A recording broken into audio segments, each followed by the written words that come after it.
Huitième capsule, la transformation de la fonction partie entière. D'abord, le rôle des paramètres A et B.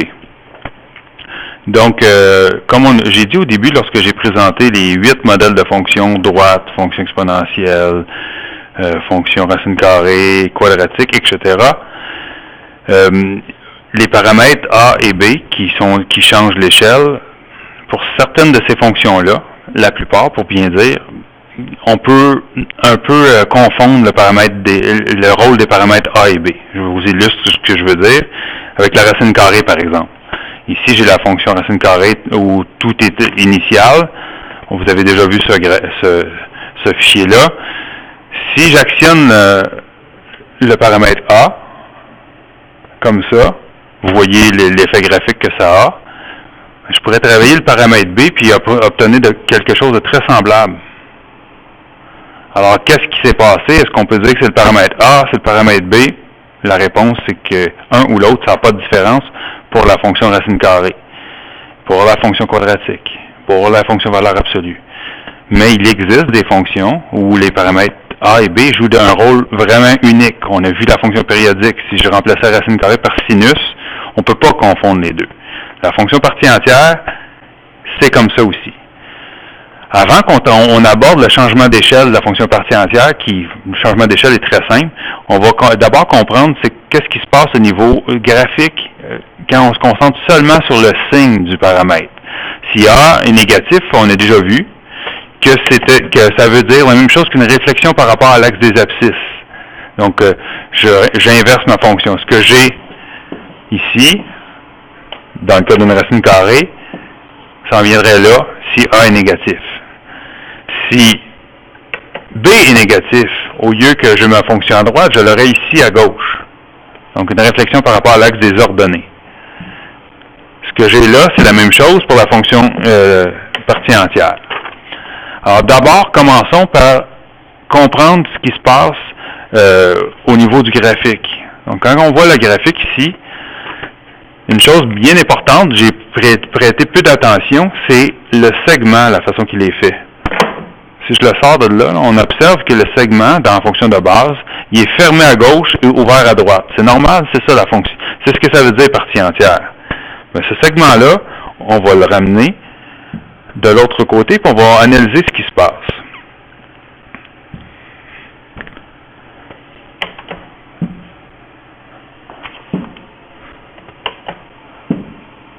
Voilà, on l'amène. Ça a pris du temps, mais on l'a eu. Donc, ça, c'est le segment quand B est positif. Quand tout est normal, ça donne ça. Maintenant, quand B est négatif, on se trouve à faire une réflexion par rapport à l'axe des ordonnées. C'est-à-dire que tout ce qui est à droite devient à gauche, puis ce qui est à gauche devient à droite. Mais ça va avoir un impact sur le segment. Ce qui va se passer, c'est qu'il va avoir une inversion. Donc, le point ouvert va devenir à gauche au lieu d'être à droite. Première façon de l'observer. Donc, voilà pour ça.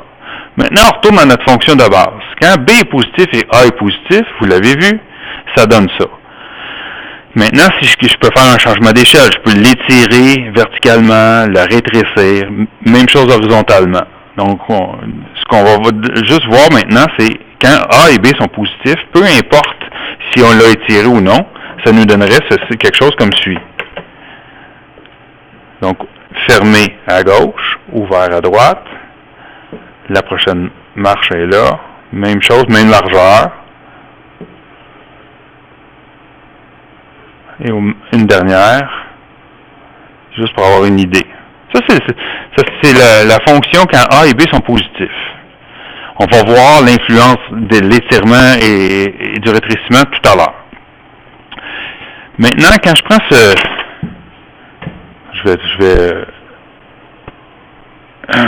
je vais grouper ça, ce sera pas long, ça va mieux travailler. Quand je prends ce graphique, et puis qu'on y fait faire au graphique en entier une réflexion par rapport à l'axe des abscisses. Donc, je vous rappelle que l'axe des abscisses, ça veut dire que tout ce qui est en haut va devenir en bas, et ce qui est en bas va devenir en haut. Donc, ça équivaut. Première chose que je vais faire, je vais cloner celle-là, je vais la mettre ici, et je vais changer sa couleur, qu'on puisse mieux la voir. Vert. Donc ça, je l'ai cloné, c'est la même. J'ai pas fait de réflexion. La réflexion, ça nous donnerait ceci. Je ferais une inversion au bas. Voilà la réflexion. C'est ce que ça donne au niveau graphique.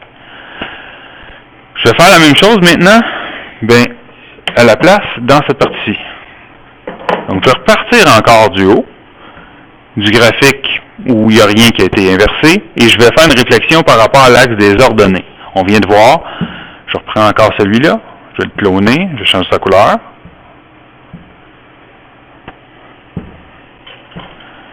Mettons orange, Bourgogne.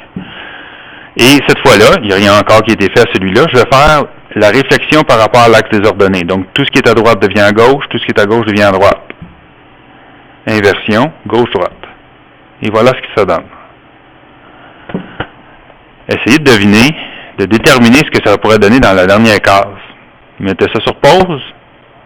Essayez de voir ce que ça peut donner. Puis vous verrez si votre hypothèse est bonne. Alors, pour la dernière case, j'ai le choix. Je peux partir de celui-là, du graphique en vert ou du graphique en Bourgogne pour le déterminer, puis je vais même vous montrer que ça n'a pas d'importance. Parce qu'en fin de compte, il a subi deux réflexions. Quelle il a subi avant, on ne sait pas, puis ça n'a aucune importance. Alors, mettons que je prends celui-là, je vais le cloner, et je vais changer la couleur pour orange. Disons orange. Voilà. Là, il n'y a rien qui a été fait encore. Si je suis parti d'en haut, il y a déjà une réflexion par rapport à l'axe des abscisses et il reste celle par rapport à l'axe des ordonnées. Donc, tout ce qui est à gauche devient à droite, tout ce qui est à droite devient à gauche. Donc, il me faut faire une inversion gauche-droite. Voilà ce que ça donne si je pars du haut. Je vais le prendre, je vais le mettre de côté et je vais voir ce que ça donnerait si je partais de celle-là. On est ici. Cette fois-ci, il y a déjà eu une réflexion par rapport à l'axe des ordonnées. Il manque celle par rapport à l'axe des abscisses. Donc, tout ce qui est en haut devient en bas, tout ce qui est en bas devient en haut. On appelle ça une inversion haut-bas. Et voilà. Et si je mets l'autre par-dessus, c'est exactement la même chose. Je vais garder l'orange. On a fait le tour de la question. Donc, ce que vous devrez faire, c'est reconnaître la forme du graphique et regarder aussi l'orientation des points. C'est ça qui est important. On va en tirer les conclusions qu'il faut à l'instant. Donc, on s'aperçoit que si A est positif et que B est positif, on est dans ce cas-là, la fonction est croissante. Si A est négatif, on est ici, et que B est négatif, on est là, donc on est dans ce coin-là, la fonction est croissante aussi.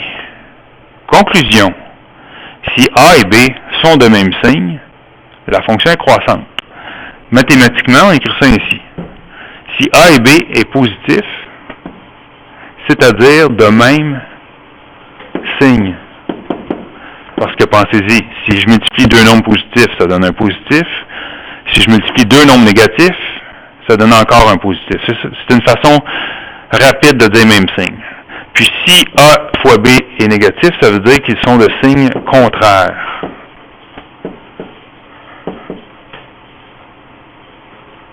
Alors, dans le premier cas, s'ils sont de même signe, la fonction est croissante.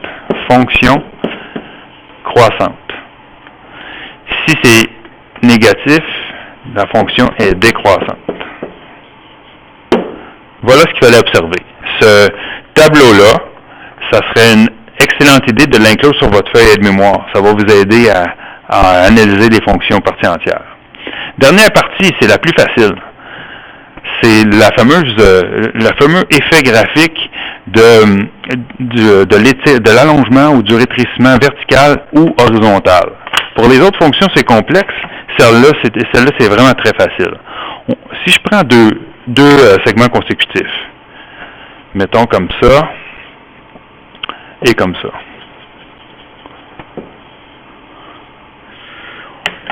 On dit que la distance entre deux segments consécutifs, ce qu'on appelle la contre-marche, dans un escalier, vous savez, dans un escalier, c'est comme ça, un escalier. Ainsi de suite, bon, j'ai un escalier qui grossit au fil du temps, là. Ça ici, évidemment, on appelle ça la marche. Des fois, on appelle ça le nez de marche ou bien la contre-marche. Le vrai terme, c'est contre-marche. On peut se servir de ça pour comprendre aussi quand on parle d'une fonction partie entière. Alors ici, la distance entre deux segments consécutifs, c'est ça ici, donc ça vaut la valeur absolue de A.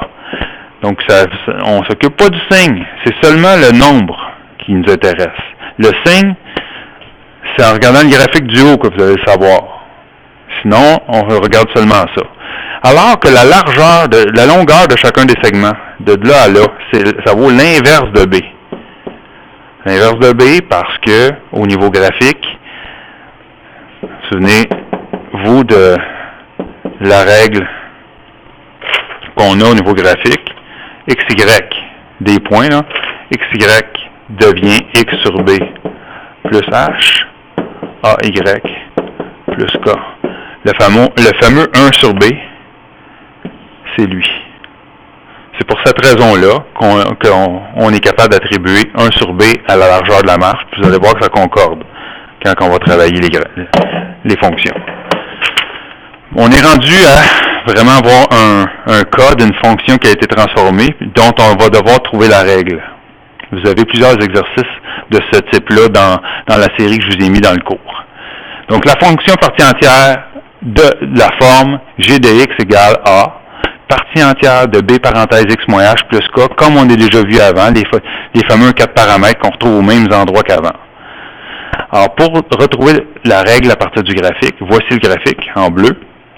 On a 5 étapes à suivre. Donc première chose qu'on fait, donc c'est une question de déduction. On peut changer l'ordre si on veut, mais ça aide de le voir dans cet ordre-là. Première chose qu'on fait, on détermine le signe de A et de B à partir de la variation de la fonction. Variation, est-ce que la fonction est croissante ou elle est décroissante?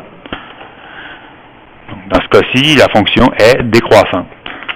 Je peux l'écrire là pour m'aider, décroissante. Et de l'orientation des segments. Ah, l'orientation des segments, là, j'aperçois que le point vide est à gauche. Ça doit nous indiquer tout de suite que le paramètre B est négatif. Fait que là, déjà, on tire comme conclusion, la fonction est décroissante, ce qui veut dire que A fois B est négatif. Ça veut dire qu'ils sont pas de même signe. Ensuite de ça, l'orientation des segments, on vient de voir, oups, j'en oublie un bout, que B est négatif. Si A fois B est négatif et que B est négatif, alors, ça veut dire que c'est B qui est négatif. Parce que ça veut dire ceci. Si A fois B est négatif, ça veut dire que A est négatif ou B est négatif, mais pas les deux. Comme on conclut que l'orientation des segments fait que B est négatif, on a un gagnant. Deuxième étape, déterminer la valeur de A, la hauteur de la contre-marche. La hauteur, je peux aller la mesurer n'importe où, là, mais on voit que ici j'avais 5, moins 5, là j'avais moins 3, donc la hauteur est de 2. Je ne m'occupe pas du signe, c'est juste une distance de 2. Alors on peut conclure que la valeur absolue de A est de 2. Peut-être que A vaut moins 2, là, mais l'important c'est juste l'écart entre deux marches. Mais comme on a dit en haut, que c'était soit A qui était négatif ou B qui était négatif. On a vu que c'était B qui était négatif, mais ça veut dire que A est positif. Si la valeur absolue de A vaut 2, ça veut dire que A égale 2. Il ne peut pas donner moins 2, parce qu'autrement, je serais A négatif et B négatif, ce qui serait une contradiction. Troisième étape, déterminer la valeur de B, la largeur de la marche, l'inverse de B. Je vais aller m'en prendre une ici. Oui, on va sortir ça là. Oups.